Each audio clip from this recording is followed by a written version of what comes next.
나으리, 이제 거짓은 끝났소이다. 씨바지로 팔렸다 버려진 여자, 제물로 끌려갔다 살아 돌아온 여자가 마침내 수십 명의 창칼 앞에 홀로 나섰습니다. 현감의 얼굴에서 핏기가 가시는가 싶더니 이내 번쩍이는 칼날이 그녀를 향해 치켜 올려졌습니다. 마을 사람들은 숨을 죽였고 도망칠 길은 사방이 막혀 있었습니다.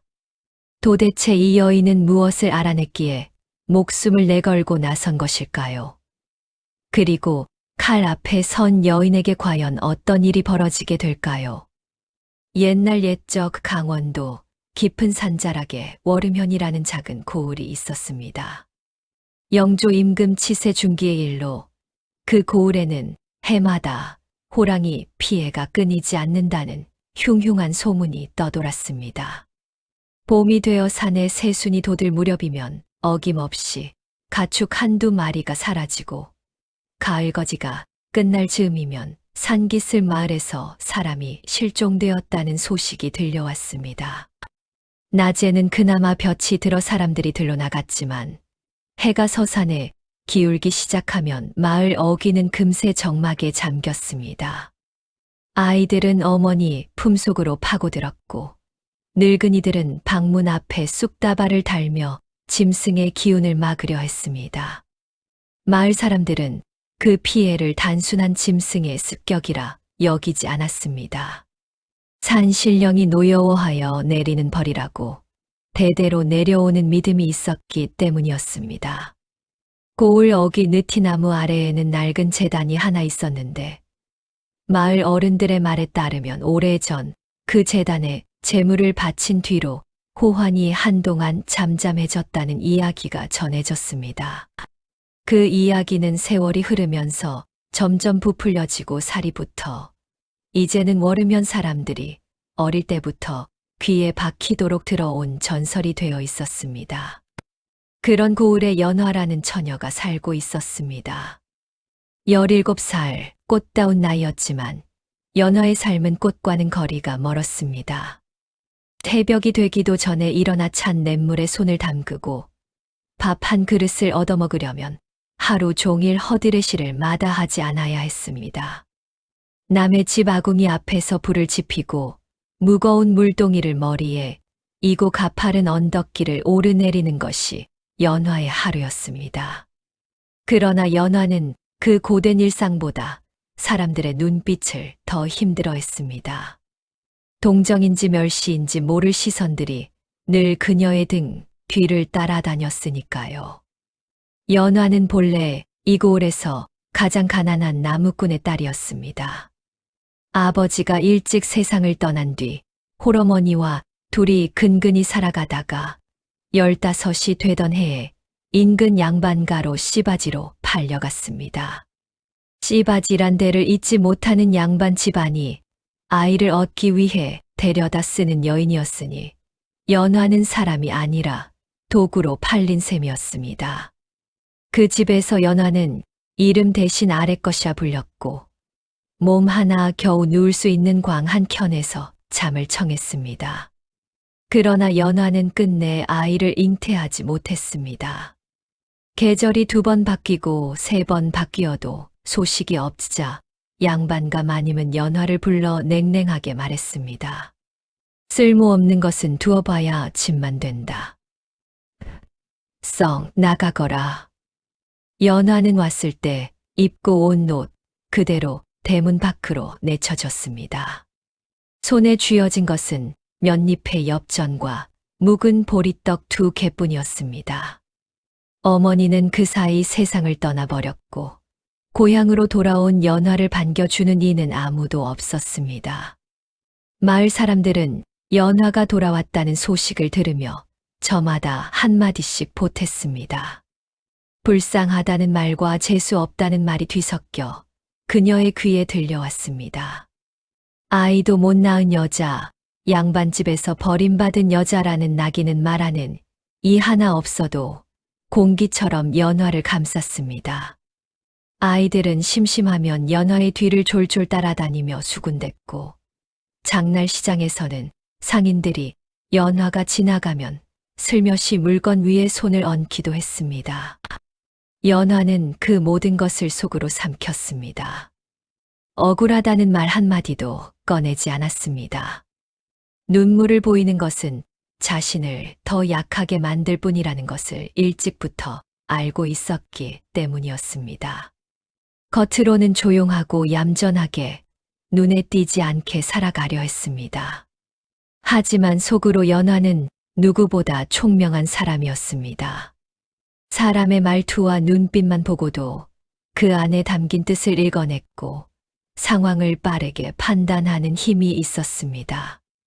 그 총명함이 씨바지로 팔려가던 날에도 양반가에서 쫓겨나던 날에도 그녀를 지탱하는 힘이 되었습니다. 밤이 되면 연화는 잠을 이루지 못했습니다. 눈을 감으면 양반가 대문 앞에서 내쳐지던 순간이 생생하게 떠올랐습니다. 새벽 냉기 속에 홀로 서서 굳게 닫힌 대문을 바라보던 기억, 그때 뒤통수에 느껴지던 하인들의 시선이 꿈속까지 따라왔습니다. 세상에 기대지 않겠다고 수백 번 다짐해도 어둠 속에서 그 기억은 어김없이 고개를 들었습니다. 한편 워르면 관아에는 조만석이라는 현감이 부임해 와 있었습니다. 나이 40 남짓의 기름기가 흐르는 얼굴을 가진 사내로 백성들 앞에서는 늘 인자한 목소리와 너그러운 웃음을 내보였습니다. 행차를 나설 때면 백성들이 먹고 살 것을 걱정하는 척 수레에서 내려 직접 논두렁을 걷기도 했습니다. 그러나 그 웃음 뒤에 무엇이 있는지 아는 이는 드물었습니다. 연화는 멀리서 그 행차를 바라보며 자신과는 전혀 다른 세상의 사람이라 여겼습니다. 권력도 재물도 아무것도 가지지 못한 자신이 저 관아와 무슨 인연이 닿을 것이라고는 생각조차 하지 못했습니다. 마을에는 또 하나 기묘한 소문이 돌았습니다. 산기슭 혼자 사는 포수 하나가 있다는 것이었습니다. 강치운이라는 이름의 그 사내는 어릴 때부터 산에서 자란 사람처럼 짐승의 발자국을 읽고 바람 냄새로 날씨를 가늠한다고 했습니다. 호랑이를 잡는다는 포수인데 오히려 마을 사람들은 치운을 가리켜 짐승 기운을 몸에 두른 사람 같다고 수군댔습니다. 눈빛이 짐승처럼 날카롭고 말이 없으며 사람들과 어울리기보다 산과 어울리는 사내라는 것이었습니다. 연화는 그 소문을 들을 때마다 짐승처럼 살아야 눈치 볼 리가 없겠다는 생각을 했습니다. 그것이 치운을 향한 관심이라기보다는 사람들 속에서 받은 상처가 깊기 때문에 나오는 쓸쓸한 생각이었습니다. 그렇게 연화는 워르면의 가을 속에서 하루하루를 버티며 살아가고 있었습니다. 산은 붉고 노랗게 물들어 아름다웠지만 그 아름다움 너머에 무언가 무거운 것이 도사리고 있는 것만 같았습니다. 바람이 불어올 때마다 낙엽이 우수수 지고 까마귀, 떼가 산봉우리 위로 흩어졌습니다. 연화는 알지 못했습니다. 이 고을의 모든 비밀이 조금씩, 그러나 틀림없이 자신을 향해 다가오고 있다는 것을. 연화의 하루는 늘 냇가에서 시작되었습니다. 새벽 어스름이 채 가시기도 전에 자리에서 일어나 빨랫감을 안고 마을 아래 냇가로 내려가는 것이 연화의 첫 번째 일과였습니다. 찬 물살이 손목까지 파고드는 계절이었지만 연화는 이를 악물고 빨래를 치댔습니다. 손이 시리고 등이 뻐근해도 불평 한마디 하지 않았습니다. 그것이 연화에게 허락된 삶의 방식이었으니까요. 빨래를 마치고 나면 들로 나가 나무를 캐고 해가 중천에 오를 즈음이면 품삯을 받고 남의 집 부엌일을 도왔습니다. 그렇게 번 것으로 하루 끼니를 이었습니다. 겉보기에는 평온한 일상이었습니다. 그러나 그 평온 속에는 늘 날선 것들이 숨어 있었습니다. 마을 안악들은 연화에게 일을 시키면서도 그녀를 부르는 방식이 예사롭지 않았습니다. 이름을 부르는 대신 저것이라거나 그 여자라는 말을 썼고, 이를 다 마친 뒤에도 품삯을 건넬 때 손이 닿지 않도록 멀찍이 내려놓는 이도 있었습니다. 표정으로는 아무것도 드러내지 않았지만 연화는 그 작은 몸짓들이 무엇을 뜻하는지 모를 만큼 어리석지 않았습니다. 아이들은 더 노골적이었습니다. 서너 명이 무리를 지어 연화의 뒤를 따라다니며 노래하듯 수군댔습니다. 양반집에서 쫓겨난 여자, 아이도 못 낳은 여자라는 말들이 그들의 입에서는 아무렇지도 않게 나왔습니다. 어른들에게서 들은 말을 그대로 옮기는 것이었으니 아이들을 나무랄 수도 없었습니다. 연화는 그때마다 걸음을 조금 더 빨리 할 뿐이었습니다. 반면 마을 어귀에 사는 몇몇 노파들은 연화를 다르게 보았습니다. 연화야 하고 이름을 불러주는 것도 그들이었고, 나물 캐러 가는 길에 마주치면 손이 야무지다느니 말씨가 곱다느니 하며 안타까운 눈길로 바라보기도 했습니다. 그 따뜻한 시선이 오히려 연화를 더 아프게 만들 때도 있었습니다. 불쌍히 여기는 마음과 멸시하는 마음이 한 마을에 뒤섞여 있었고, 그 속에서 연화는 어느 쪽에도 속하지 못한 채 늘 어중간한 자리에 놓여 있었습니다. 그러던 어느 장날이었습니다. 연화는 나물 바구니를 들고 시장 어귀를 지나다가 낯익은 얼굴과 마주쳤습니다. 양반가에서 집사 노릇을 하던 윤서방이었습니다. 나이 50에 가까운 사내로 양반가 행랑채에서 오랫동안 일하며 그 집 안팎의 일을 도맡아 처리해 온 인물이었습니다. 연화가 씨바지로 들어가던 날에도, 그리고 쫓겨나던 날에도 그 자리에 있었던 사람이 바로 윤서방이었습니다. 윤서방은 연화를 본 순간 눈을 크게 떴습니다. 그 눈빛에는 반가움 대신 두려움이 먼저 고였습니다. 마치 보아서는 안 될 것을 본 사람처럼 몸을 움츠리더니 주변을 흘끔 살폈습니다. 연화는 그 눈빛을 놓치지 않았습니다. 단순한 미안함이나 당혹감이 아니었습니다. 무언가를 숨기고 있는 사람이 들킬까봐 조심하는 눈빛이었습니다. 윤서방은 낮은 목소리로 말했습니다. 낭자, 여기서 조용히 살아야 하오. 아무것도 묻지 말고, 아무것도 들추지 말고. 그 말이 전부였습니다. 더 이상 아무것도 덧붙이지 않고 윤서방은 서둘러 자리를 피했습니다. 연화는 그 자리에 잠시 멈춰서서 그의 뒷모습을 바라보았습니다. 조용히 살라는 말. 얼핏 들으면 걱정에서 나온 당부 같았지만 연화에게는 그 말이 오래된 상처 위를 다시 긁는 것처럼 느껴졌습니다. 아무것도 묻지 말라는 말은 결국 아무것도 알려 하지 말라는 말이었고, 그것은 연화가 억울하게 쫓겨나던 날부터 지금까지 들어온 말과 다르지 않았습니다. 그날 오후, 연화는 장터 끝쪽에서 처음으로 포수 강치훈을 가까이 마주쳤습니다. 치훈은 장에 나온 가죽값을 흥정하고 있었습니다. 호피 한 장과 노루 가죽 몇 장이었는데 상인이 값을 깎으려 하자 치훈은 말없이 가죽을 거두어 드리려 했습니다. 상인이 마지못해 제 값을 내미는 것을 보고서야 치훈은 천천히 가죽을 내려놓았습니다. 말이 적고 몸짓이 간결한 사내였습니다. 연화는 그 옆을 지나치려다 나물 바구니를 등에 고쳐지려 했습니다. 비탈길을 오르내리는 동안 등짐끈이 느슨해져 바구니가 한쪽으로 기울어 있었습니다. 연화는 손을 뒤로 뻗어 끈을 조이려 했지만 혼자서는 쉽지 않았습니다. 그때 옆에서 조용히 손이 뻗어왔습니다. 치훈이 아무 말 없이 등짐끈을 단단하게 고쳐 메어준 것이었습니다. 연화는 순간 몸이 굳었습니다. 도움을 받는 것이 익숙하지 않은 탓도 있었고, 낯선 사내의 손길이 당황스럽기도 했습니다. 그러나 치우는 시선을 마주치지 않은 채 조용히 손을 거두었고 그것으로 끝이었습니다. 어떤 말도 덧붙이지 않았고 어떤 기대도 내비치지 않았습니다. 그저 흘러내리는 짐을 고쳐 묶어 주고 돌아선 것뿐이었습니다.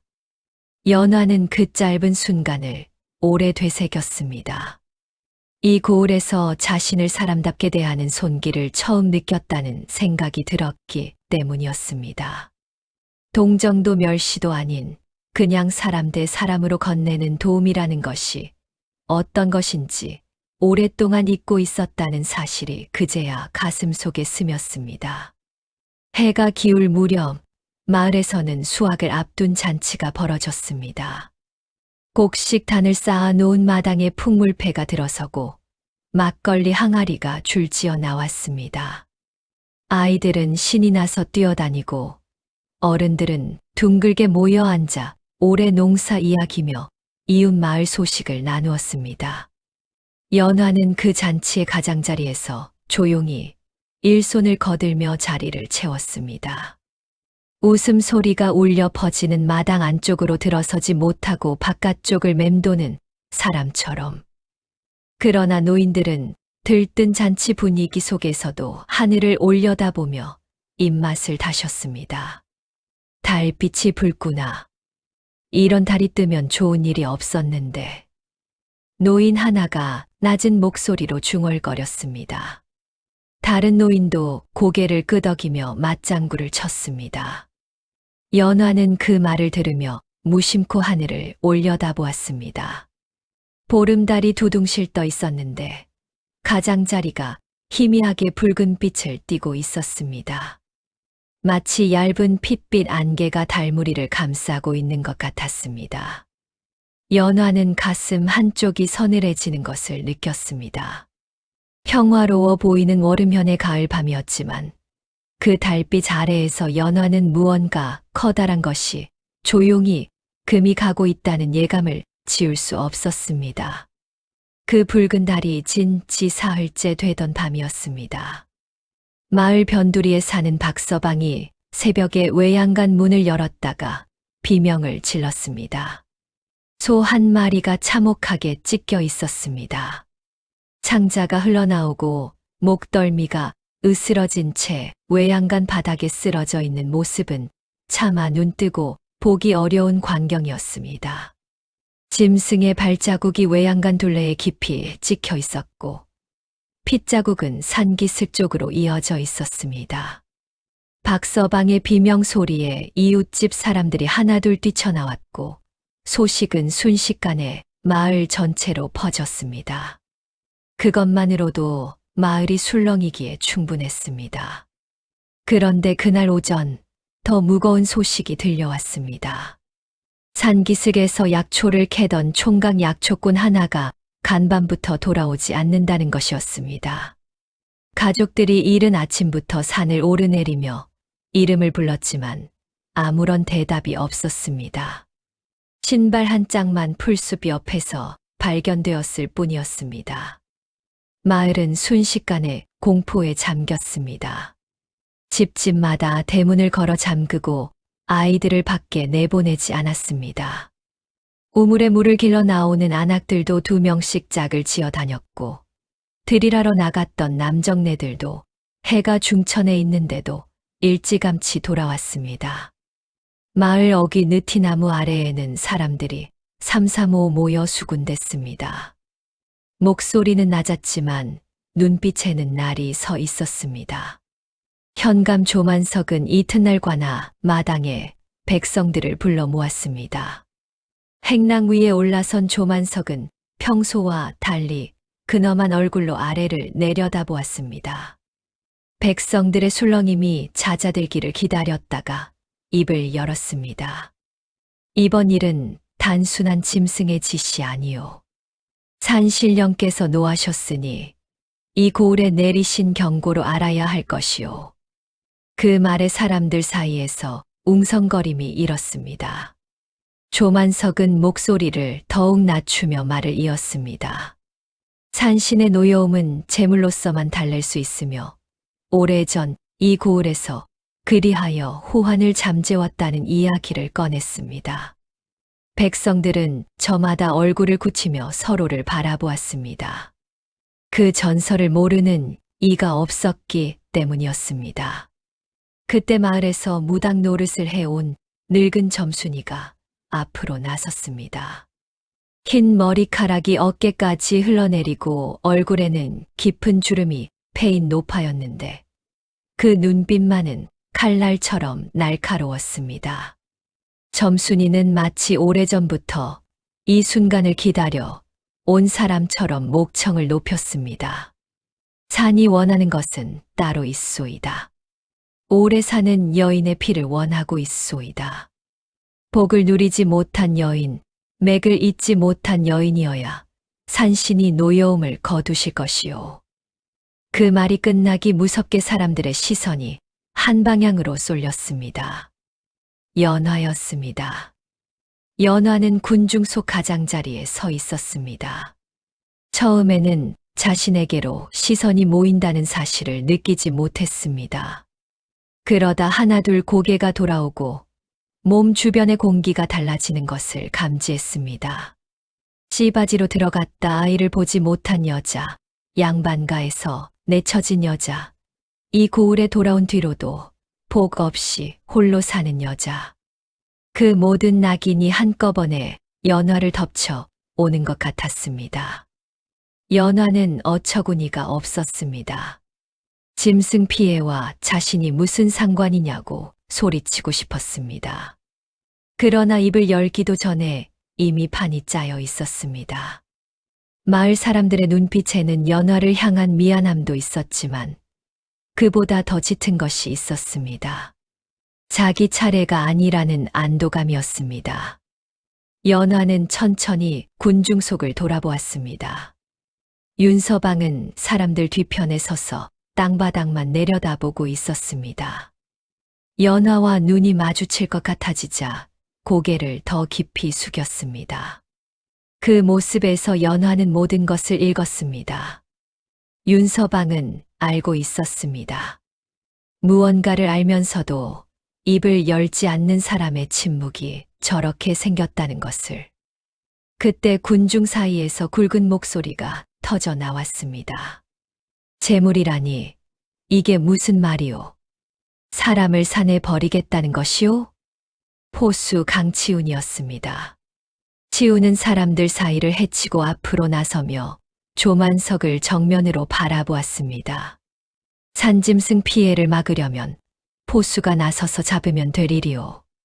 재물 따위는 미친 짓이오.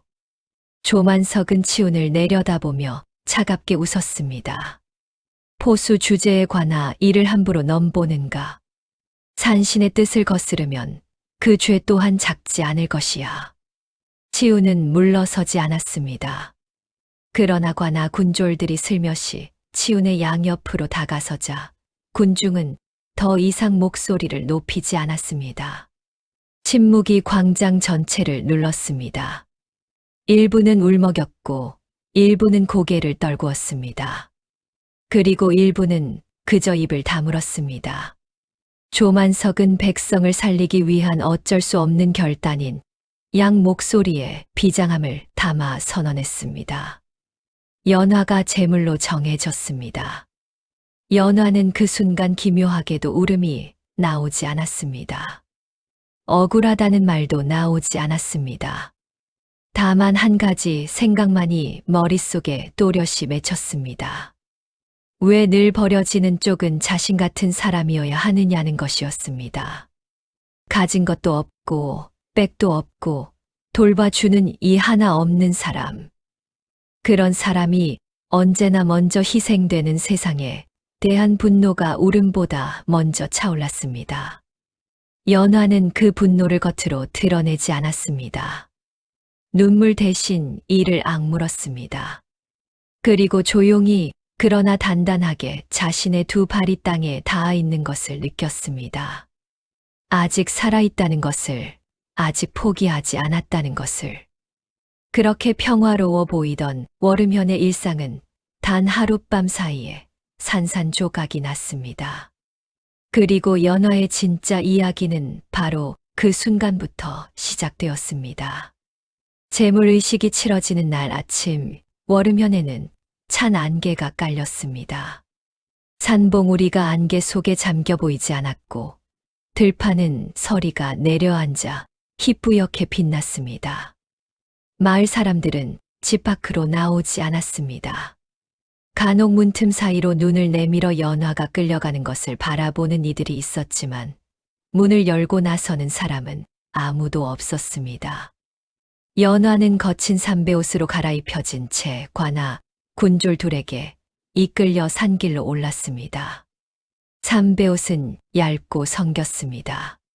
새벽 냉기가 옷감 사이로 파고들어 살갗에 닿는 공기조차 칼날 같았습니다. 손목에는 새끼줄이 묶여 있었고 그 줄의 끝을 군졸 하나가 쥐고 앞장서 걸었습니다. 조만석은 마을 사람들이 보는 앞에서 제사를 올렸습니다. 제상 위에 과일과 포를 차리고 향을 피우며 산신에게 구하는 말을 읊었습니다. 목소리는 엄숙했고 표정은 근엄했습니다.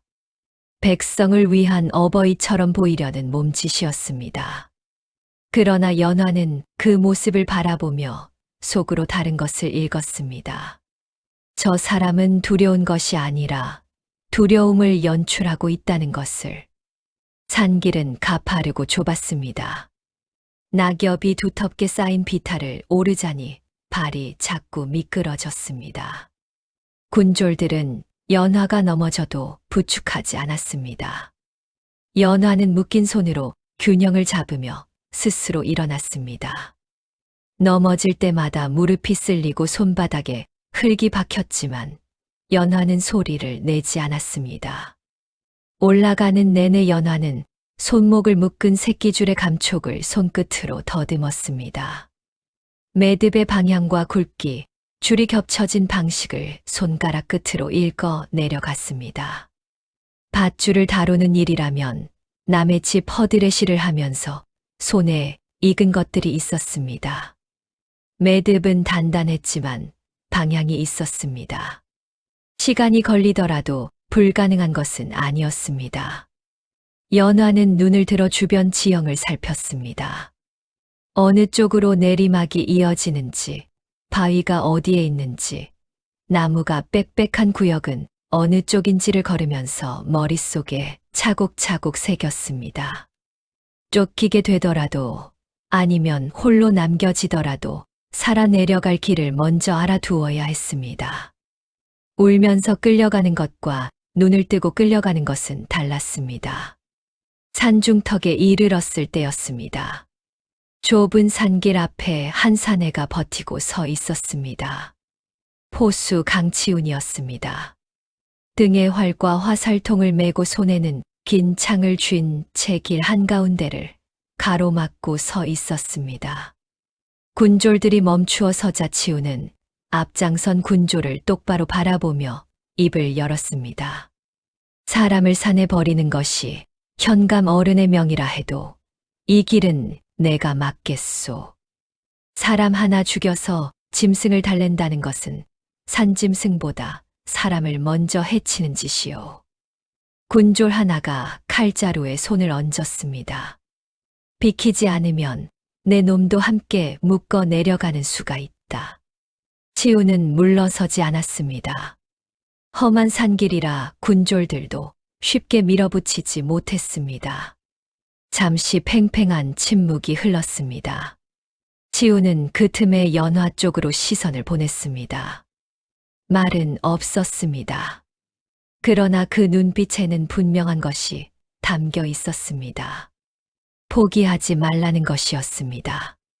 살아있으라는 것이었습니다. 연화는 그 눈빛을 받아내면서도 쉽게 믿으려 하지 않았습니다. 도움을 약속하거나 호의를 보이던 이들이 결국 자신을 더 깊은 곳으로 밀어넣은 경우가 한두 번이 아니었습니다. 장터에서 등짐을 고쳐 메어주던 손길은 고마웠지만 그것이 지금 이 상황에서 자신을 지켜줄 것이라는 보장은 없었습니다. 세상에 대한 믿음이 바닥까지 달아있는 사람에게 낯선 이의 눈빛 하나는 그리 쉽게 가닿지 않았습니다. 결국 치우는 군졸들에게 밀려 길을 비켜섰습니다.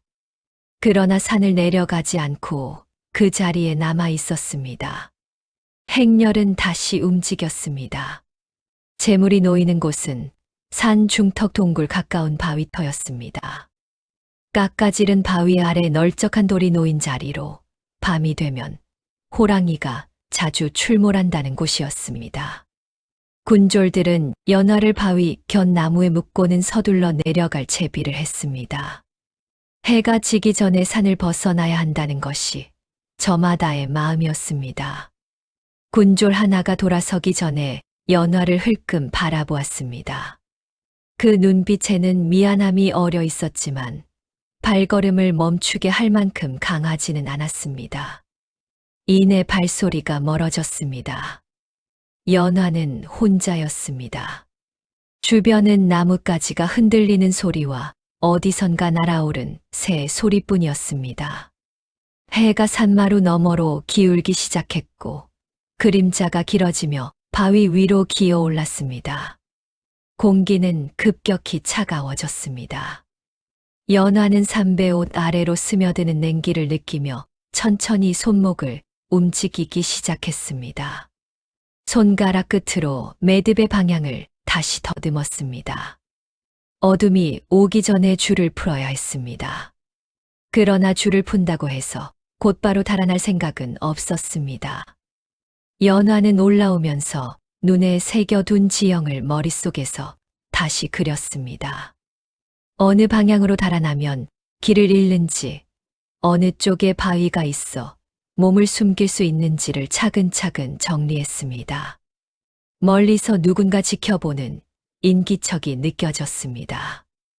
나뭇가지 사이로 스치는 바람 소리와는 다른 사람의 숨결 같은 것이었습니다. 치운인지 다른 누군가인지 알 수 없었습니다. 연화는 그쪽을 바라보지 않았습니다. 지금 자신에게 필요한 것은 누군가의 도움을 기다리는 것이 아니라 스스로 살아남는 방법을 찾는 것이었습니다. 죽으러 끌려온 길목이었습니다. 그러나 연화는 그 자리에서 처음으로 남이 아니라 자기 힘으로 살겠다고 결심했습니다. 버려지는 삶에 길들여진 사람이 처음으로 자기 쪽으로 걸어가겠다고 마음을 굳히는 순간이었습니다. 어둠은 빠르게 내려앉았고 산은 깊고 고요했습니다. 어둠이 산을 완전히 덮었습니다. 나무 사이로 스며들던 마지막 햇빛이 사라지자 바위터는 순식간에 칠흑 같은 어둠 속으로 잠겼습니다. 연화는 손끝의 감각만을 믿으며 매듭을 풀어나갔습니다. 손가락이 굳어가는 것을 느끼면서도 멈추지 않았습니다. 매듭의 결이 조금씩 느슨해지는 것이 느껴질 때마다 연화는 숨을 죽이고 더욱 집중했습니다. 바람이 산 아래쪽에서 불어올 때마다 낙엽이 우수수 쏟아졌습니다. 어디선가 부엉이 울음소리가 들렸고 멀리서 짐승이 움직이는 소리가 풀숲을 흔들었습니다. 연화는 소리가 날 때마다 고개를 들어 어둠 속을 살폈지만 아무것도 보이지 않았습니다. 보이지 않는다는 것이 오히려 더 두려웠습니다. 없는 것이 아니라 숨어 있는 것이었으니까요. 그때였습니다. 풀숲 저쪽에서 묵직하고 낮은 소리가 들렸습니다. 짐승의 숨소리였습니다. 빠르지 않고 느릿느릿했지만 그 무게감이 공기를 눌렀습니다. 연화는 몸이 굳는 것을 느꼈습니다. 심장이 목구멍까지 치솟는 것 같았습니다. 어둠 속에서 두 개의 빛이 번뜩였습니다. 노란 빛을 띤 크고 둥근 눈이었습니다. 성체 호랑이였습니다. 짐승은 바위터 가장자리에서 멈추어 서서 연화를 바라보았습니다. 어둠 속에서도 그 윤곽이 느껴질 만큼 몸집이 컸습니다. 어깨까지 솟아오른 등과 굵은 앞발이 달빛 아래 어렴풋이 드러났습니다. 연화는 본능적으로 알았습니다. 달아나면 쫓긴다는 것을, 소리를 지르면 덮친다는 것을. 연화는 숨을 최대한 천천히 내쉬며 몸을 낮추었습니다. 눈을 피하지 않으면서도 직접 마주치지 않는 각도로 시선을 두었습니다. 움직임을 최소화하고 심장 소리조차 들키지 않으려는 듯 몸 전체를 다스렸습니다. 호랑이는 바로 덮치지 않았습니다. 대신 연화 주변을 천천히 맴돌기 시작했습니다. 커다란 발이 낙엽을 밟는 소리가 원을 그리며 돌았습니다. 짐승은 연화의 냄새를 맡는 것이었습니다. 숨소리가 코앞까지 느껴질 만큼 가까이 다가왔다가 다시 멀어졌습니다. 연화는 그 시간이 얼마나 길었는지 알 수 없었습니다. 그것이 한식경이었는지 한순간이었는지 공포 속에서는 시간이 늘어지기도 하고 끊어지기도 했습니다. 그 사이 연화는 손목의 매듭을 완전히 풀어냈습니다. 줄이 땅에 떨어졌습니다. 그러나 연화는 달아나지 않았습니다. 호랑이가 맴도는 방향과 속도를 읽으며 자신이 뛰어도 저 짐승을 이길 수 없다는 것을 알았기 때문이었습니다. 대신 바위 쪽으로 몸을 낮추어 조금씩 이동했습니다. 널쩍한 바위 뒤편으로 등을 붙이는 것이 지금으로서는 최선이었습니다. 바위 뒤에 몸을 숨기는 순간 연화는 무언가를 들었습니다. 낮고 가느다란 울음소리였습니다. 짐승의 소리였는데 성체의 것이 아니었습니다. 훨씬 작고 여리며 무언가를 애타게 찾는 듯한 소리였습니다. 연화는 귀를 기울였습니다. 소리는 바위 뒤편 동굴 안쪽에서 흘러나왔습니다. 죽음이 코앞인데도 연화는 그 소리를 외면할 수 없었습니다. 발소리를 죽이고 동굴 입구 쪽으로 몸을 더 낮추었습니다. 달빛이 동굴 안까지 닿지는 않았지만 눈이 어둠에 익으면서 조금씩 윤곽이 보이기 시작했습니다. 동굴 깊숙한 곳, 마른 풀이 뭉쳐있는 자리에 작은 것들이 웅크리고 있었습니다. 3마리였습니다. 아직 전 냄새가 가시지 않은 새끼 호랑이들이었습니다. 새끼들은 몸을 서로 기대고 있었습니다. 그 가운데 한 마리가 연신 낮게 울었습니다. 연화는 눈을 좁히며 그 새끼를 살폈습니다. 앞발 한쪽이 이상했습니다. 덫에 스치고 지나간 듯 발목 부근에 상처가 나 있었고 거기서 검붉은 것이 배어 있었습니다. 연화는 그 순간 이해했습니다. 밖에서 맴돌던 호랑이는 자신을 잡아먹으러 온 맹수가 아니었습니다. 어미였습니다. 새끼를 지키기 위해 낯선 냄새를 확인하러 온 어미였습니다. 연화는 가슴 속에서 무언가가 흔들리는 것을 느꼈습니다. 자신도 이 새끼들과 다르지 않았습니다. 힘없고 버려진 것들이 상처를 입은 채 어둠 속에 웅크리고 있다는 점에서 연화는 천천히 손을 뻗었습니다. 손목에 묶였다 풀린 삼배줄 대신 옷고름을 잡아당겼습니다. 겉옷의 고름을 끊어 1000조각을 만들었습니다. 손이 떨렸습니다. 새끼 호랑이가 자신의 손에 물릴 수도 있다는 것을 알면서도 멈추지 않았습니다. 상처난 발을 조심스럽게 감싸기 시작했습니다. 새끼는 처음에 낮게 으르렁거렸습니다. 그러나 연화가 손을 거두지 않고 부드럽게 천을 감아주자 이내 울음을 멈추었습니다. 그 순간 동굴 입구 쪽에서 낮은 숨소리가 느껴졌습니다. 어미 호랑이가 동굴 앞에 서 있었습니다. 연화는 몸을 굳혔습니다. 그러나 어미는 으르렁거리면서도 달려들지 않았습니다. 연화가 새끼를 해치는 것이 아니라는 것을 감지한 것인지 아니면 다른 무언가 때문인지 알 수 없었습니다. 두 존재 사이에 팽팽한 긴장이 흘렀지만 그 긴장이 폭발로 이어지지는 않았습니다. 연화는 그 자리에서 천천히 뒤로 물러나 동굴 입구 가까운 바위에 등을 붙였습니다. 어미 쪽도 새끼 쪽도 침범하지 않는 자리였습니다. 경계를 넘지 않겠다는 것을 몸으로 보여주는 것이었습니다. 밤은 길었습니다. 바람은 차가웠고 삼배옷은 얇았습니다. 연화는 무릎을 가슴까지 끌어안은 채 눈을 감지 않고 새벽을 기다렸습니다. 짐승의 숨소리와 바람 소리가 뒤섞인 그 밤은 연화가 살면서 가장 길게 느껴진 밤이었습니다. 그러나 그 밤이 연화에게 가르쳐 준 것이 있었습니다. 살아남는다는 것은 단지 달아나는 것이 아니라는 것이었습니다. 두려움을 다스리고 상대의 마음을 읽고 경계를 지키는 것. 그것이 진짜 살아남는 방법이라는 것을 연화는 그 길고 차가운 밤 동안 온몸으로 배웠습니다. 새벽이 올 때까지 연화는 눈을 감지 않았습니다. 동굴 입구 바위의 등을 기댄 채로 밤을 버텼습니다. 몸은 차가웠고 무릎은 굳어 있었지만 눈만은 또렷하게 뜨고 있었습니다. 어미 호랑이는 동굴과 바위터 사이를 오가며 밤새 자리를 지켰습니다.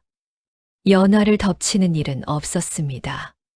다만 이따금 연화 가까이 다가와 냄새를 맡고는 다시 새끼들 곁으로 돌아갔습니다. 그 반복되는 행동 속에서 연화는 어미가 자신을 위협이 아니라고 판단하고 있다는 것을 느꼈습니다. 똥이 트기 시작했습니다. 산봉우리 너머로 희미한 빛이 스며들었고 나뭇가지 사이로 새소리가 먼저 아침을 알렸습니다. 연화는 굳어있던 다리를 천천히 펴며 몸을 일으켰습니다. 어미 호랑이가 그 움직임에 반응하여 고개를 들었지만 달려오지 않았습니다.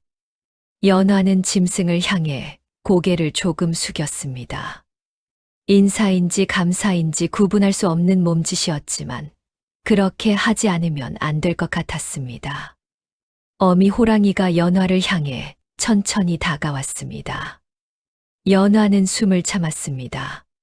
짐승의 얼굴이 코앞까지 다가오는 것이 느껴졌습니다. 뜨거운 숨결이 연화의 뺨에 닿았습니다. 그리고 어미 호랑이는 연화의 손등을 한 번 핥고는 조용히 몸을 돌려 새끼들 곁으로 돌아갔습니다. 그것으로 끝이었습니다. 연화는 한참 동안 그 자리에 서 있었습니다. 손등에 남은 감촉이 너무나 생생했습니다. 거칠고 뜨거운 혀의 감촉이었는데 그것이 공격이 아니라 무언가를 전하는 행동이라는 것은 설명하기 어려웠지만 분명히 느껴졌습니다. 이 고을 사람들은 호랑이를 산신의 노여움이라 부르고 제물로 달래야 할 재앙이라 했습니다. 그런데 정작 그 짐승은 연화를 죽이지 않았습니다. 연화는 가슴 속에서 무언가가 뒤집히는 것을 느꼈습니다. 그때 동굴 안쪽을 다시 살펴보던 연화의 눈에 무언가가 들어왔습니다. 동굴 바닥 한쪽에 낡은 밧줄 조각이 뭉쳐 있었습니다. 오래된 것이 아니었습니다. 섬유가 아직 끊기지 않고 남아있는 것으로 보아 몇 달 안쪽의 것이었습니다. 그 옆에는 핏자국이 굳어붙은 고깃덩이가 남아 있었습니다. 짐승이 먹다 남긴 것이 아니었습니다. 일부러 잘라서 가져다 놓은 흔적이 역력했습니다. 그리고 동굴 입구 가까운 흙바닥에는 사람의 발자국이 여러 개 찍혀 있었습니다. 집신 바닥이 찍힌 자국이었습니다. 연화는 천천히 그 흔적들을 훑었습니다. 누군가 이 동굴에 먹이를 놓아 호랑이를 이곳에 머물게 했다는 것이 분명했습니다. 그것도 한두 번이 아니라 꾸준히 어미가 새끼를 낳아 키우는 내내 이 자리를 떠나지 못하도록 유도한 것이었습니다. 연화는 현감이 말한 산신의 노여움이라는 것이 거짓일 수 있다는 의심을 처음으로 품었습니다. 저절로 생겨난 호환이 아니라 누군가 만들어 낸 호환일지 모른다는 생각이었습니다. 그 생각이 채 정리되기 전에 풀숲에서 발소리가 들렸습니다. 조심스럽고 빠른 발걸음이었습니다. 연화는 몸을 낮추었습니다. 그러나 나타난 것은 짐승이 아니었습니다. 강치훈이었습니다. 치훈은 동굴 앞에 서서 연화를 발견하자 걸음을 멈추었습니다. 그 눈에 놀라움이 가득했습니다. 살아 있었소. 치훈의 목소리는 낮았지만 그 안에 담긴 것이 적지 않았습니다. 연화가 이미 죽었을 것이라 여겼다는 것이 그 한마디에 담겨 있었습니다. 연화는 고개를 끄덕이며 치훈에게 동굴 안의 흔적을 가리켰습니다. 치훈은 안으로 들어와 밧줄 조각과 고깃덩이, 발자국을 살폈습니다. 그의 표정이 굳어갔습니다. 이건 짐승이 저절로 여기 자리 잡은 게 아니오. 치훈은 낮은 목소리로 말했습니다. 그는 발자국의 간격과 방향을 살피더니 한 가지를 더 짚어냈습니다. 고기를 놓아둔 방향이 마을 쪽이 아니라 관아 쪽 산길과 이어진다는 것이었습니다. 누군가 관아와 연결된 사람이 이 일에 개입되어 있다는 뜻이었습니다. 연화는 그 말을 듣는 순간 자신이 단순한 희생양이 아니라는 것을 깨달았습니다. 호환이 생기면 백성들이 두려워하고 두려운 백성들은 현감이 시키는 대로 따릅니다. 재물을 바치라 하면 바치고 세금을 더 내라 하면 냅니다. 그리고 그 과정에서 벌어지는 것은 늘 연화 같은 사람들이었습니다. 힘도 없고 연줄도 없고 목소리를 높여도 들어주는 이 없는 사람들. 연화는 자신이 무엇을 위한 재물이었는지 서늘하게 이해했습니다. 치훈은 연화에게 지금 당장 산을 빠져나가야 한다고 했습니다. 지금 내려가서 이 증거를 가지고 관아에 맞서야 하오. 시간을 끌면 위험하오. 그러나 연화는 고개를 저었습니다. 아직은 아니오. 치훈이 연화를 바라보았습니다. 연화는 말을 이었습니다. 지금 내려간다 해도 아무도 믿어주지 않을 것이라 했습니다. 제물로 끌려간 여자가 살아 돌아와서 현감이 거짓말을 했다고 외쳐봐야 마을 사람들은 현감의 편에 설 것이 뻔했습니다. 그보다 더 많은 것이 필요했습니다. 더 이상 혼자 희생되는 일이 반복되지 않으려면 이 판이 어떻게 짜여 있는지를 낱낱이 밝혀야 했습니다. 치훈은 잠시 연화를 바라보다가 천천히 고개를 끄덕였습니다. 두 사람은 동굴 안의 흔적을 꼼꼼히 살피며 기억에 새겼습니다. 동굴 입구 쪽에서 어미 호랑이가 그 모습을 지켜보았습니다. 짐승은 쫓아내려 하지 않았습니다. 마치 이 자리에서 벌어지는 일의 증인처럼 조용히 앉아 있었습니다. 공포로 시작된 이야기가 이 순간부터 진실을 쫓는 싸움으로 바뀌었습니다. 연화는 더 이상 쫓기는 사람이 아니었습니다. 무언가를 향해 나아가는 사람이 되어 있었습니다. 연화가 살아있다는 소식은 산에서 내려온 군졸 하나의 입을 통해 새어나갔습니다. 처음에는 귓속말처럼 조용히 퍼졌지만 장날 장터에 이르러서는 이미 여러 사람의 입에 오르내리고 있었습니다. 제물로 바쳐진 여자가 살아 돌아왔다는 것이었습니다. 호랑이가 먹지 않았다는 것이었습니다. 마을 사람들은 저마다 다른 방식으로 그 소식을 받아들였습니다. 어떤 이는 산신이 제물을 돌려보낸 것이라 했고, 어떤 이는 연화가 귀신이 된 것이 아니냐며 몸을 떨었습니다. 그러나 가장 크게 당황한 것은 관아였습니다. 현감 조만석은 그 소식을 듣고 밥상을 밀쳐냈습니다. 재물이 살아 돌아오는 것은 처음부터 계획에 없는 일이었습니다. 산에 버려진 사람이 그대로 사라져야만 이 판이 깔끔하게 마무리될 수 있었습니다. 살아 돌아온 연화는 이제 단순한 천한 여자가 아니었습니다. 자신이 만들어 놓은 거짓에 금이 가게 만들 수 있는 존재였습니다. 조만석은 당장 윤서방을 관하로 불러들였습니다. 윤서방은 관아 마당에 들어서면서부터 얼굴빛이 없었습니다. 조만석은 그를 내실로 데리고 가 문을 닫았습니다. 그리고 낮은 목소리로 그러나 서리빨 같은 어조로 말했습니다. 그 여자의 과거를 다시 들추어라. 씨바지로 팔려간 것, 아이를 보지 못한 것, 양반가에서 내쳐진 것을 마을 사람들이 기억하도록 하라. 살아 돌아온 것이 신기한 일이 아니라 흉한 징조로 여겨지도록. 윤서방은 고개를 조아렸습니다. 그러나 관아 마당을 나서는 그의 발걸음은 무거웠습니다. 오래전부터 이 사람 저 사람 사이에서 눈치를 보며 살아온 사람이었지만 이번만큼은 양심이라는 것이 이리저리 그를 찌르는 것 같았습니다. 한편 치우는 연화를 산속 폐가 근처에 숨겨 두고 혼자 마을로 내려왔습니다. 동굴에서 가져온 밧줄 조각과 발자국 위치를 기록해 둔 것을 품 안에 넣고 마을 사람들 사이에서 증거가 될 만한 것들을 더 모으려 했습니다. 그러나 마을 분위기는 심상치 않았습니다. 관아 아전들이 산 아래 곳곳을 뒤지고 있었고 장터에서 치운의 얼굴을 알아본 이들이 슬며시 자리를 피했습니다. 조만석은 발 빠르게 움직였습니다. 그는 마을 사람들을 다시 관아 마당으로 불러 모았습니다. 이번에는 다른 이야기를 꺼냈습니다. 포수 강치운이 재물을 빼돌려 산신의 뜻을 거슬렀으며 그 때문에 고을이 더 큰 재앙을 맞이할 수 있다는 것이었습니다. 치운이 연화를 숨겨두고 산짐승을 자극했으니 앞으로 벌어질 피해는 모두 치운 탓이라는 논리였습니다.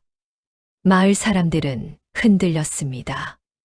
며칠 전까지만 해도 치운이 옳은 말을 했다고 여기던 이들도 막상 관아의 위세와 군졸들의 기세 앞에서는 입을 닫았습니다.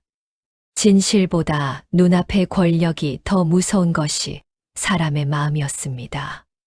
하나둘 고개를 떨구었고 일부는 치운을 손가락질하기 시작했습니다. 연화는 폐가 안에 숨어 마을 쪽에서 들려오는 소식을 들으며 이를 악물었습니다. 자신을 살려준 사람이 자신 때문에 죄인으로 몰리고 있었습니다. 치우는 아무런 잘못도 하지 않았습니다. 옳은 일을 했을 뿐이었습니다. 그런데 세상은 옳은 일을 한 사람을 벌하고 거짓을 꾸민 사람을 두둔하고 있었습니다. 연화는 숨어 있는 것만으로는 아무것도 바꿀 수 없다는 사실을 다시 한번 뼈저리게 느꼈습니다. 그날 밤 늦게 폐가 쪽으로 조심스러운 발소리가 들렸습니다. 윤서방이었습니다. 그는 사방을 살피고 나서야 문틈으로 들어와 연화 앞에 무릎을 꿇었습니다. 얼굴에는 오랫동안 짊어지고 있던 짐이 드러나 있었습니다. 낭자, 내 오래전부터 말하지 못한 것이 있소이다. 윤서방은 낮게 떨리는 목소리로 말을 이었습니다. 연화가 씨바지로 들어간 양반가에서 아이가 생기지 않은 것은 연화 탓이 아니었다는 것이었습니다. 문제는 처음부터 그 집 도련님 쪽에 있었습니다. 그러나 양반가에서 그 사실을 입 밖에 낼 수 없었습니다. 대를 이을 도련님의 몸에 문제가 있다는 것이 알려지면 집안의 체면이 무너지기 때문이었습니다. 그래서 모든 허물을 연화에게 뒤집어 씌우고 내쫓은 것이었습니다. 연화는 그 말을 들으며 아무 말도 하지 않았습니다. 울지도 않았습니다. 다만 가슴 어딘가에서 오래된 돌덩이 하나가 굴러 내려가는 것 같은 느낌이 들었습니다. 내가 잘못한 것이 아니었다는 것. 알면서도 확인받지 못했던 그 사실이 이제야 말로 나온 것이었습니다. 윤서방은 한 가지를 더 고했습니다. 현감 조만석이 그 양반가와 오래전부터 결탁해 있었다는 것이었습니다. 뒷돈을 받고 편의를 봐준 일들이 있었고 그 과정에서 사람 하나쯤 버리는 것은 대수롭지 않은 일로 여겨졌다는 것이었습니다. 연화가 제물로 지목된 것도 우연이 아니었습니다. 아무도 목소리를 높여줄 사람이 없는 여자, 억울하다고 외쳐도 들어줄 이 없는 여자이기 때문에 처음부터 지목된 것이었습니다. 연화는 천천히 고개를 들었습니다. 눈빛이 달라져 있었습니다. 슬픔이 아니었습니다. 분노도 아니었습니다.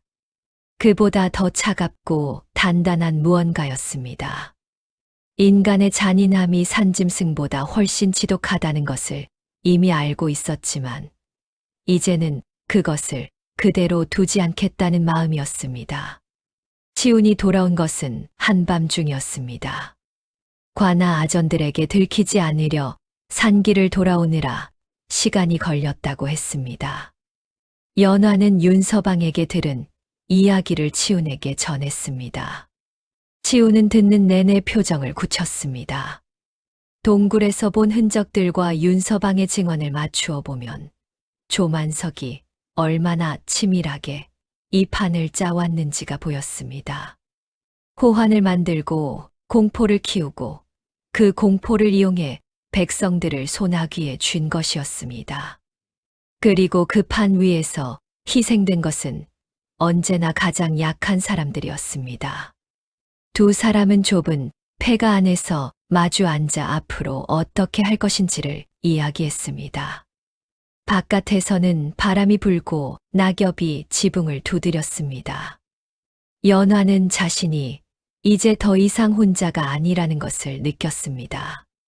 그것이 작은 위안이었지만 그 위안이 다음 발걸음을 내딛게 하는 힘이 되었습니다. 비가 내리기 시작한 것은 이튿날 저녁 무렵이었습니다. 처음에는 가는 빗줄기였습니다. 그러나 밤이 깊어지면서 빗소리가 굵어졌고 마침내 산이 흔들리는 것 같은 폭우가 쏟아졌습니다. 나뭇가지가 꺾이는 소리와 빗물이 바위를 타고 흘러내리는 소리가 뒤엉켰습니다.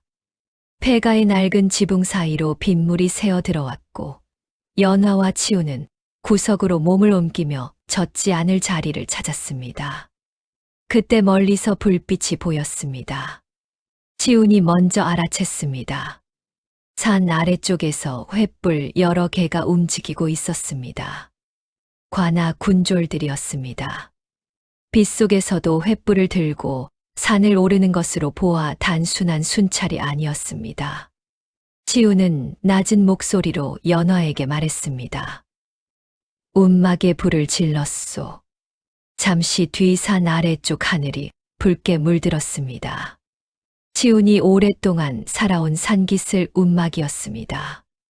가죽을 말리던 선반과 오랫동안 모아온 짐승 발자국 기록, 지형을 그린 낡은 종이들이 그 안에 있었습니다.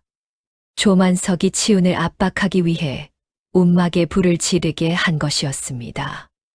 그리고 그 안에는 동굴에서 가져온 증거 가운데 일부도 함께 보관되어 있었습니다. 치운의 얼굴에서 표정이 사라졌습니다. 그는 한동안 불길이 번지는 하늘을 바라보았습니다. 연화는 그 옆에서 아무 말도 하지 못했습니다. 치운이 자신 때문에 살아온 자리를 잃었다는 사실이 가슴을 짓눌렀습니다. 자신이 살아남으려 한 것이 오히려 다른 사람에게 더 큰 화를 불러온 것 같았습니다. 치우는 낮게 중얼거렸습니다. 내가 더 조심했어야 했소.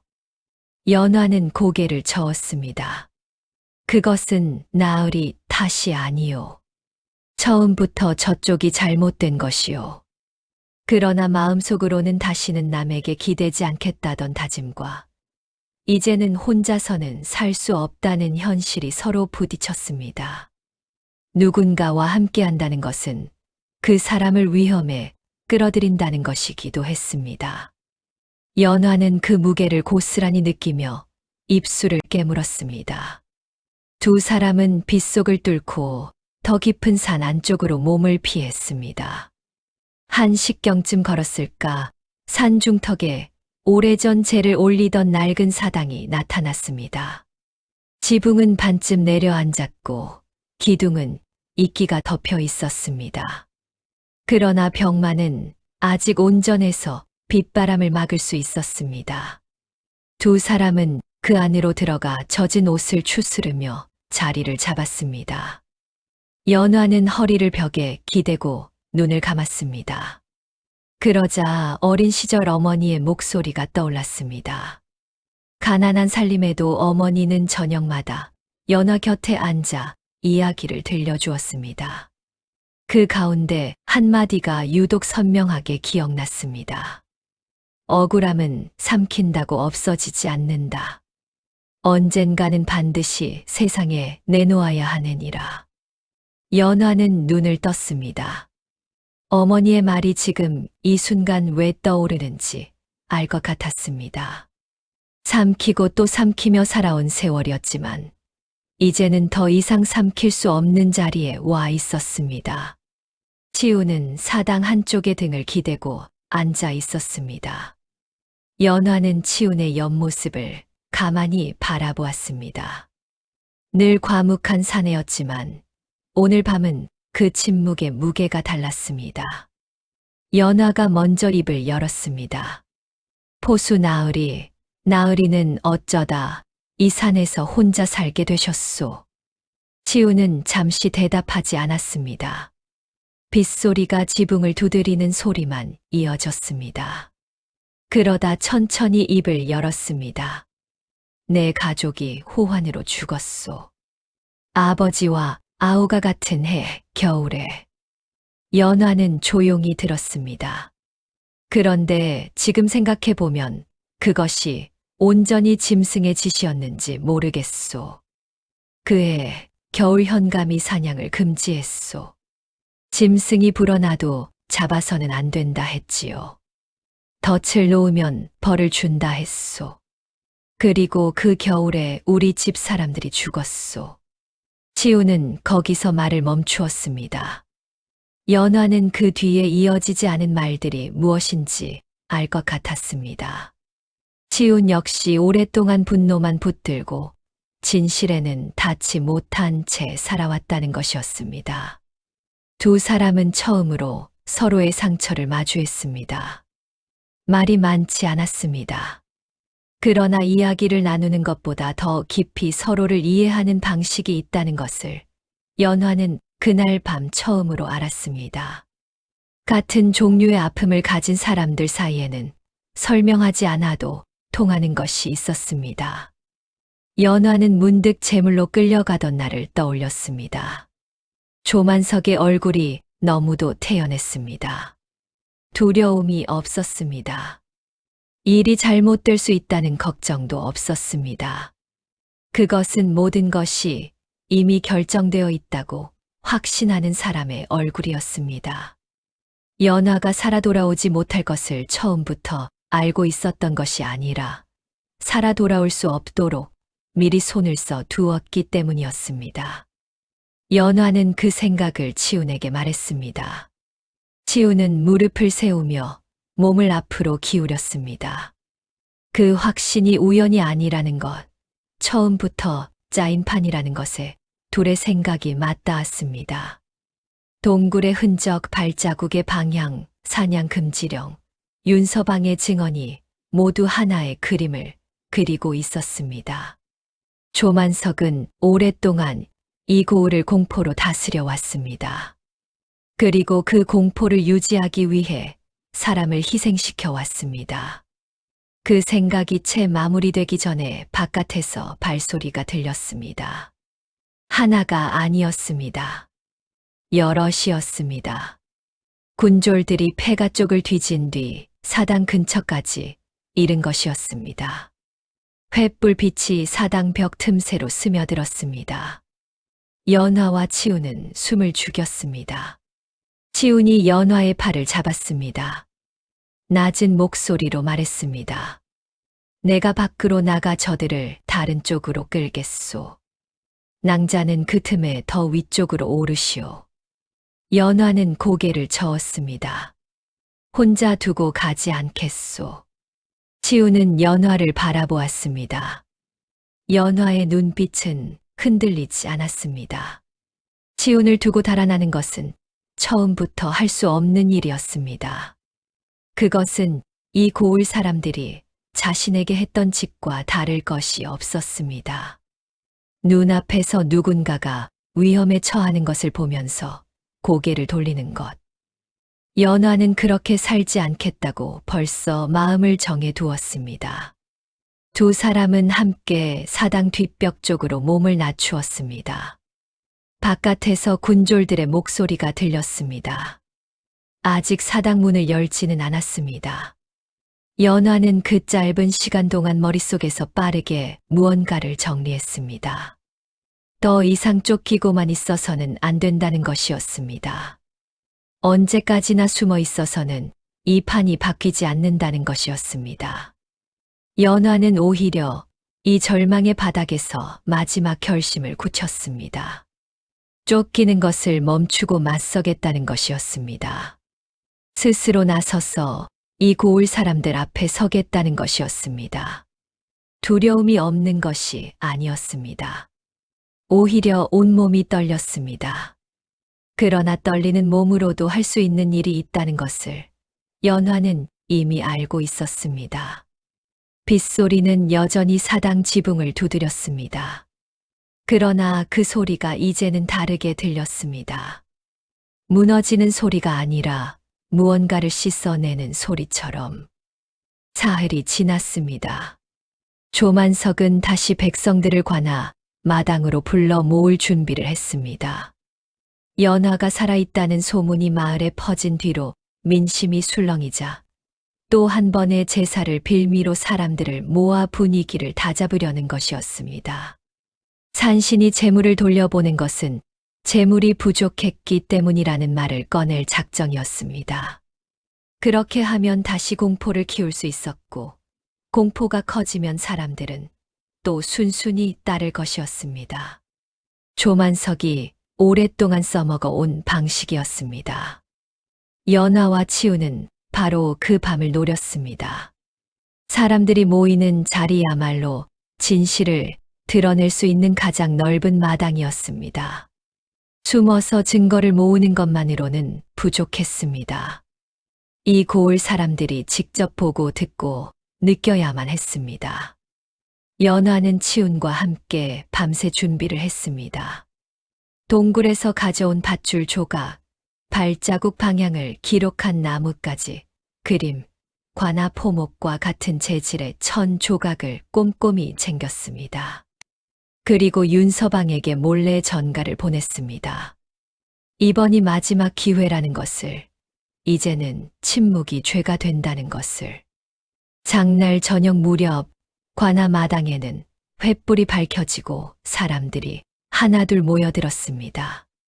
조만석은 행랑 위에 올라 재물이 돌아온 것은 산신이 더 크고 정성 어린 것을 원한다는 뜻이라고 목소리를 높였습니다. 사람들이 술렁이기 시작했습니다. 그때였습니다.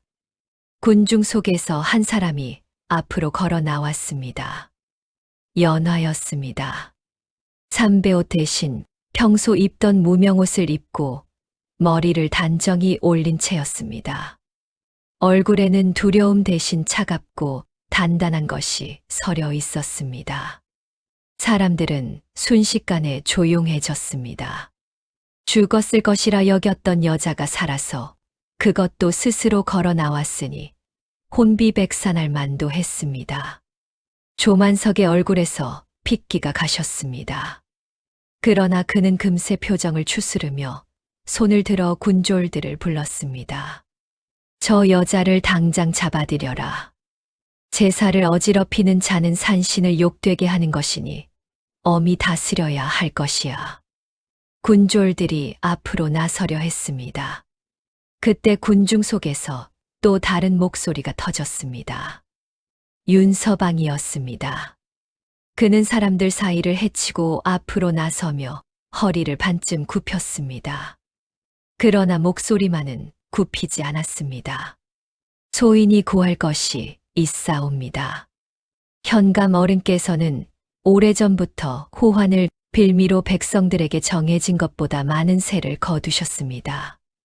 말을 듣지 않는 자에게는 산신의 벌이 내린다 하여 겁박하셨습니다. 소인이 그 자리에 있었으니 부정할 수 없사옵니다. 관아 마당이 술렁였습니다. 조만석은 윤서방을 향해 호통을 쳤습니다. 이놈이 제 정신이 아닌 것이냐. 감히 현감 앞에서 헛소리를 짓거리다니. 그러나 윤서방은 물러서지 않았습니다. 오히려 더 또렷한 목소리로 말을 이었습니다. 평생 고개를 숙이고 살아온 사람이 처음으로 고개를 드는 순간이었습니다. 치훈이 군중 속에서 앞으로 나섰습니다. 그는 품 안에서 밧줄 조각을 꺼냈습니다. 그리고 동굴에 사람이 드나든 발자국의 방향과 간격, 고기를 가져다 놓은 흔적이 어떻게 관아 쪽 산길과 이어지는지를 또렷하게 설명했습니다. 오랫동안 산을 다닌 포수의 말이었습니다. 거짓을 섞을 수 없는 구체적인 내용이었습니다. 사람들은 처음에는 반신반의했지만 이야기가 이어질수록 눈빛이 달라졌습니다. 연화가 한 걸음 더 앞으로 나섰습니다. 그녀는 손에 쥔 천 조각을 높이 들어 보였습니다. 이것은 동굴 안에서 새끼 호랑이의 상처를 감싸 주었던 것이요. 그리고 이것과 같은 재질의 포목이 관아 창고에 있소이다. 호랑이를 이 고을에 머물게 하고 백성들을 공포에 떨게 한 것이 산신의 뜻이 아니라 사람의 손이었다는 것을 이것이 말하고 있소이다. 마당이 완전히 조용해졌습니다.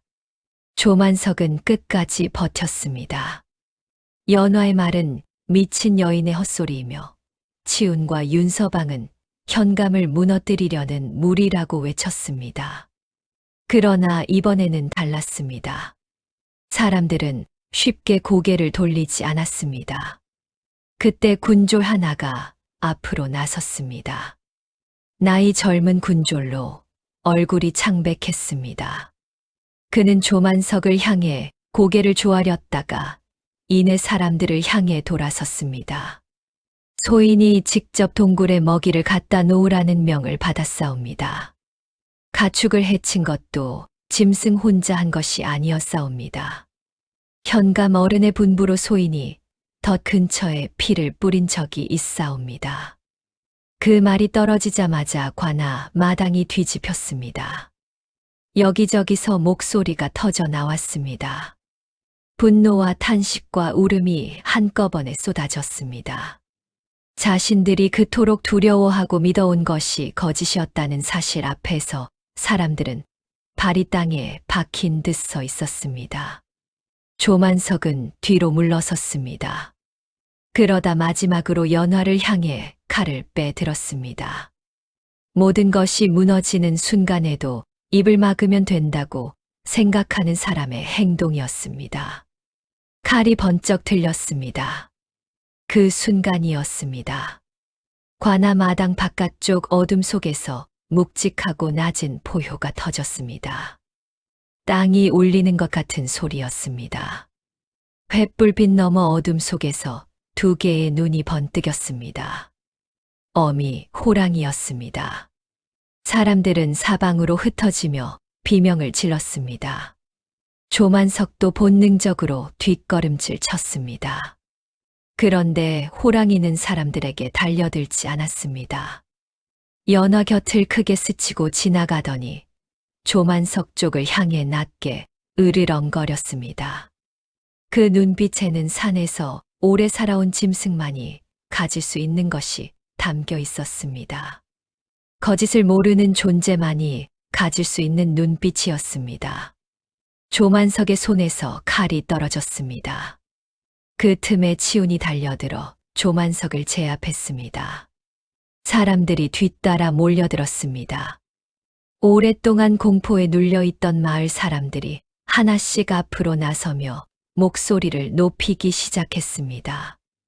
억울하게 더 낸 세금 이야기, 말 한마디 잘못했다가 집에 불이 난 이야기, 짐승 피해를 신고했더니 오히려 벌을 받았다는 이야기들이 터져 나왔습니다. 어미 호랑이는 그 소란 속에서 조용히 어둠 속으로 사라졌습니다. 연화는 그 자리에 서서 짐승이 사라진 방향을 오래 바라보았습니다. 말 한마디 없이 왔다가 말 한마디 없이 사라진 짐승이었습니다. 그러나 그 존재가 없었다면 이 밤이 이렇게 끝나지 않았을 것이었습니다. 진실과 거짓이 정면으로 충돌한 밤이었습니다. 그리고 진실이 이겼습니다. 그날 밤이 지나고 월음현은 달라졌습니다. 조만석은 포박된 채 관아 안마당에 갇혔습니다. 이튿날 아침부터 마을 사람들이 관아 앞에 모여들었습니다. 오랫동안 억눌려 있던 목소리들이 하나씩 터져 나왔습니다. 억울하게 더 낸 세금을 돌려달라는 이유도 모른 채 곤장을 맞은 이 산짐승 피해를 신고했다가 오히려 겁박을 당한 이들이 앞으로 나섰습니다. 윤서방의 증언과 군졸의 자복이 더해지면서 장계가 작성되었고 며칠 뒤 상부에서 감찰 나으리가 내려왔습니다. 조만석의 죄목은 하나둘이 아니었습니다. 백성을 공포로 다스리며 세금을 부당하게 거둔 것, 호환을 조작하여 사람을 희생시킨 것, 양반가와 결탁하여 사사로운 이익을 챙긴 것이 낱낱이 밝혀졌습니다. 그와 결탁했던 자들도 차례로 이름이 불렸습니다. 연화를 씨바지로 팔았다가 억울하게 내쳤던 양반가, 역시 그 오랜 비밀을 더 이상 감추지 못하게 되었습니다. 월음현을 오랫동안 짓눌러온 공포 정치는 그렇게 막을 내렸습니다. 마을 사람들은 연화를 찾아왔습니다. 저마다 미안하다는 말을 꺼냈습니다. 어떤 이는 눈물을 흘렸고 어떤 이는 말을 잊지 못한 채 고개만 숙였습니다. 연화를 따라다니며 수군댔던 아이들의 어머니들도 찾아왔습니다. 연화는 그들 앞에서 웃지도 울지도 않았습니다. 그저 조용히 그 말들을 들었습니다. 그러나 연화는 쉽게 괜찮다는 말을 하지 않았습니다. 괜찮지 않았기 때문이었습니다. 억울함이 풀렸다고 해서 그동안 받은 상처가 사라지는 것은 아니었습니다. 차갑게 돌아선 눈빛들, 제 차례가 아니라는 안도감으로 침묵했던 얼굴들이 아직 기억 속에 남아 있었습니다. 연화는 그 기억을 지우지 않기로 했습니다.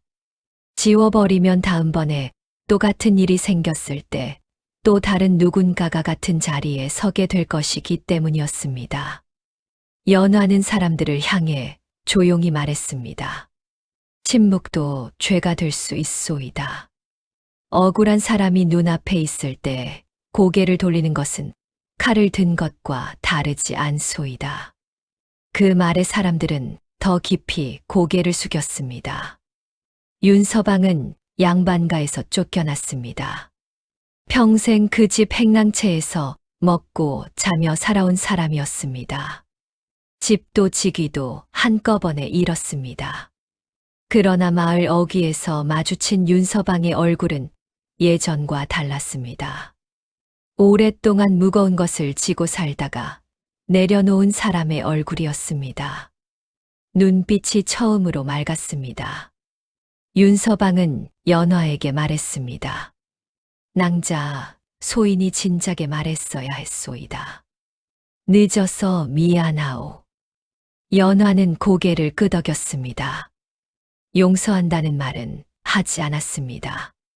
그러나 더 이상 원망하지 않겠다는 마음은 있었습니다. 그것으로 충분했습니다. 치우는 마을 사람들 앞에서 짧게 말했습니다. 이제라도 이 산을 제대로 지키겠소. 짐승을 핑계 삼아 사람을 해치던 세상은 이제 끝내야 하오. 사람들은 그 말에 고개를 끄덕였습니다. 치훈의 말은 길지 않았지만 그 안에 담긴 것은 누구보다 무거웠습니다. 가족을 잃은 자리에서 분노만 붙들고 살아온 세월이 있었고, 이제는 그 분노를 다른 방향으로 쓰겠다는 결심이 담겨 있었습니다. 월음현에서 제물을 바치는 풍습은 그 해를 마지막으로 사라졌습니다. 느티나무 아래 낡은 제단은 치워졌습니다. 그 자리에는 마을 사람들이 모여 이야기를 나눌 수 있는 평상이 하나 놓였습니다. 작은 변화였지만 그 의미는 작지 않았습니다. 두려움을 모시던 자리에 사람이 앉게 된 것이었으니까요. 연화는 짐을 꾸렸습니다. 마을을 떠나기로 했습니다. 이번에는 달랐습니다. 씨바지로 팔려가던 날처럼 끌려가는 것이 아니었습니다. 양반가에서 쫓겨나던 날처럼 내몰리는 것도 아니었습니다. 자기 발로, 자기 의지로 나아가는 것이었습니다. 어디로 갈지는 아직 정하지 않았습니다. 그러나 방향을 모른다고 해서 두렵지 않았습니다. 처음으로 자신의 걸음이 자신의 것이라는 느낌이 들었습니다. 치훈이 연화의 짐 꾸리는 것을 멀찍이서 바라보았습니다. 한참을 바라보다가 천천히 다가왔습니다. 그리고 잠시 망설이다 낮은 목소리로 말했습니다. 함께 가도 되겠소. 짧은 말이었습니다. 그러나 치훈에게는 그 말을 꺼내는데 오랜 시간이 걸린 것이 분명했습니다. 스스로도 오랫동안 홀로 살아온 사람이었고 누군가와 함께한다는 것이 얼마나 두렵고 낯선 일인지 아는 사람이었습니다. 그런 사람이 먼저 말을 건넨 것이었습니다. 연화는 즉답하지 않았습니다. 치훈을 바라보다가 이내 눈을 들어 산기슭 쪽을 바라보았습니다. 단풍이 다진 산은 앙상했지만 그 앙상함이 흉하지 않았습니다. 겨울을 버티면 다시 새순이 돋는다는 것을 산은 알고 있었습니다. 연화는 그 산을 바라보며 잠시 생각했습니다. 그리고 다시 치훈을 바라보았습니다. 예전처럼 차갑게 돌아서지 않았습니다. 대신 조용히 짐 보따리를 들어 올리며 먼저 한 걸음을 내딛었습니다. 치훈이 그 뒤를 따랐습니다. 두 사람 사이에는 말이 없었습니다.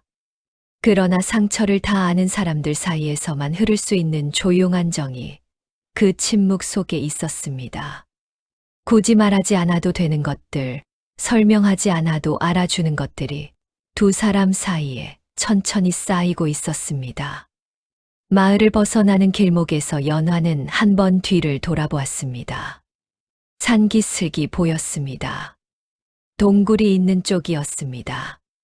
그 밤 자신을 죽이지 않았던 어미 호랑이가 어디선가 새끼들과 함께 살아가고 있을 것이었습니다. 사람들은 짐승을 두려움의 이름으로 불렀습니다.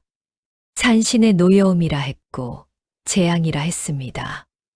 그러나 정작 가장 잔인한 것은 짐승이 아니었습니다. 그것은 탐욕을 품고 거짓을 꾸미며 약한 이를 밟고 옳은 사람들 틈에 숨어 있었습니다. 연화는 그 사실을 가슴에 새기며 고개를 앞으로 돌렸습니다. 월음현에는 그 뒤로 오래도록 이야기 하나가 전해졌습니다. 억울한 사람을 만들지 말아야 한다는 이야기였습니다. 힘없는 사람을 향해 고개를 돌리는 것이 결국 자기 자신에게도 칼이 된다는 이야기였습니다.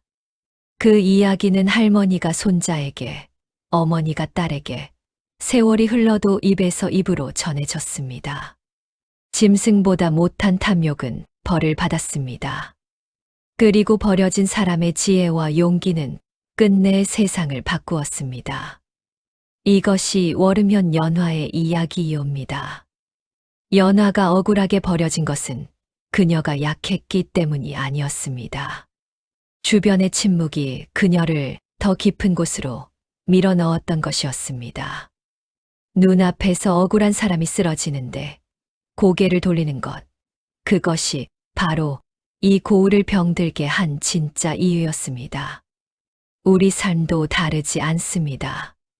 누군가의 억울함 앞에서 나와 상관없다.